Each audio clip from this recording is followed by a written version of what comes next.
Direction de Laurent Gbagbo, notamment.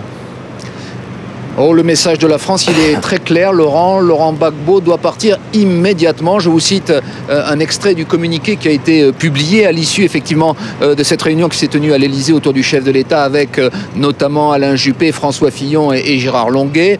Et bien donc la France appelle M. Gbagbo, conformément à la résolution 1975 du Conseil de sécurité, à se retirer, à faire cesser les violences et à céder pacifiquement le pouvoir au président Alassane Ouattara. Alassane Ouattara, c'est une information que nous avons eue il y a quelques secondes, qui s'est entretenu cet après-midi avec le président français, avec Nicolas Sarkozy. Le deuxième souci de la France ce soir, c'est évidemment, on l'a entendu dans le sujet, la sécurité des ressortissants français qui sont sur place. C'est la mission de l'opération Licorne et ces 900 hommes qui sont basés sous le mandat de l'ONU. C'est la raison pour laquelle le chef d'état-major, l'amiral Édouard Guillot, a assisté ce soir à cette réunion.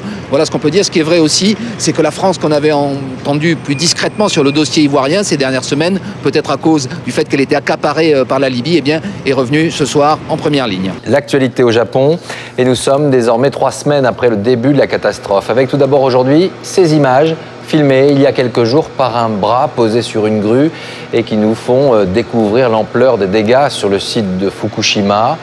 Et puis, que faut-il penser des propos qui se voulaient une nouvelle fois rassurants de la part du Premier ministre qui a assuré, je cite, qu'il n'y avait pas de risque si la population suivait les conseils des autorités. 600 hommes travaillent toujours autour du site afin de tenter de juguler les fuites radioactives.